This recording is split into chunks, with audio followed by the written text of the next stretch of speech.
Yo tout le monde, ici Potato Easy. Aujourd'hui on se retrouve dans cette nouvelle vidéo pour que je puisse te présenter les nouvelles armes méta de Warzone. En effet, jusque là, depuis l'apparition des armes de Cold War, la DMR, les doubles Diamati ainsi que la Mac 10 dominent entièrement Warzone.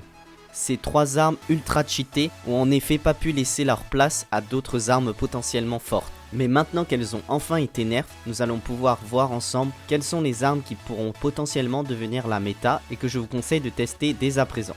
Juste avant de commencer, like, commente ou abonne-toi, ça me ferait extrêmement plaisir, c'est ma récompense.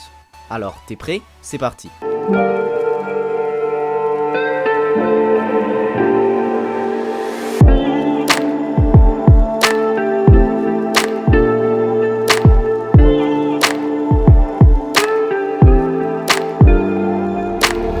La première arme que j'ai à te présenter est une arme de Cold War, il s'agit de la FFAR. Les avantages de la FFAR sont qu'elle a une très bonne cadence de tir, qu'elle a un TTK très faible et qu'elle te permet d'être assez mobile. Cette AR est idéale pour jouer avec un sniper si tu souhaites jouer agressivement, mais attention, son recul ne permet pas de la jouer à longue distance.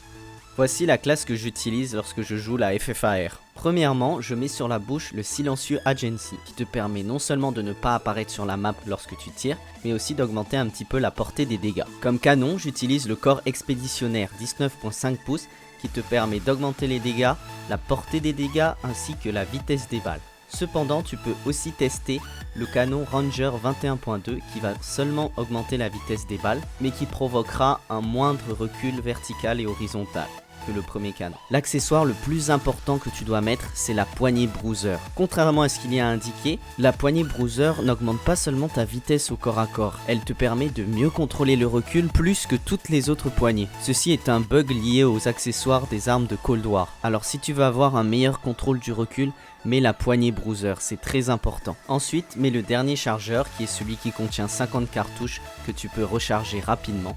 Et enfin, je mets la crosse de combat du SAS qui m'offre une meilleure vitesse de déplacement en tirant et une meilleure vitesse de marche en visant. Enfin, si tu préfères tout de même avoir un viseur sur ton arme, remplace alors la crosse de combat du SAS par un viseur de ton choix. Je trouve que le Microflex Dell est le meilleur choix. Comme je l'ai dit auparavant, je te conseille de jouer cette arme avec un sniper. Pour ma part, je la joue avec la Kar 98. La deuxième arme qui selon moi pourrait devenir la méta serait la CR56 AMAX. En effet, avant l'apparition de la DMR, la AMAX était le meilleur fusil d'assaut juste après la Kilo. Maintenant que la Kilo a aussi été nerf, la AMAX devient une arme très viable et très efficace. Les accessoires que je te conseille de mettre pour la AMAX sont le silencieux monolithique, le canon XRK Zodiac, la poignée avant de commando, le chargeur de 45 cartouches et enfin le viseur VLK x3 qui pour moi est le meilleur viseur de Warzone pour les armes de MW. Je te conseille de jouer la AMAX avec une SMG. Pour cela, voici une configuration de la Mac 10 que je te propose. En effet, même après son nerf, la Mac 10 reste toujours la meilleure SMG de tout Warzone, avec une très bonne cadence de tir, de très lourds dégâts. Pour la Mac 10, je te conseille de mettre le silencieux Agency, canon corps expéditionnaire 5.9 pouces, la poignée agent de terrain qui te permettra d'avoir un meilleur contrôle du recul, le chargeur rapide de 53 cartouches et enfin la crosse de combat du SAS qui te permettra de plus rapidement te déplacer en tirant et en visant. À cause des différents bugs concernant les différents accessoires des armes de Cold War, plusieurs armes se voient améliorées si tu les équipes avec les bons accessoires et elles obtiennent des statistiques qu'elles ne devraient pas obtenir normalement. Si tu veux en savoir plus sur cela, je te conseille d'aller faire un tour sur la chaîne YouTube de J-God où il étudie en profondeur ces différentes statistiques que peuvent te donner ces différents accessoires. Je te mets le lien de sa chaîne dans la description.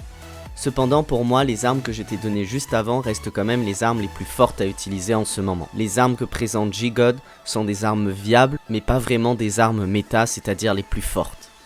On arrive à la fin de cette vidéo. J'espère t'avoir aidé en te proposant les meilleures armes que tu pourras utiliser prochainement dans tes games. Je propose toutes sortes de vidéos centrées essentiellement sur les FPS, des tutos, des conseils et des gameplays. Alors n'hésite pas à t'abonner pour ne pas rater le contenu que je publierai prochainement. Sur ce, c'était Potato Easy, on se voit dans la prochaine vidéo. Ciao!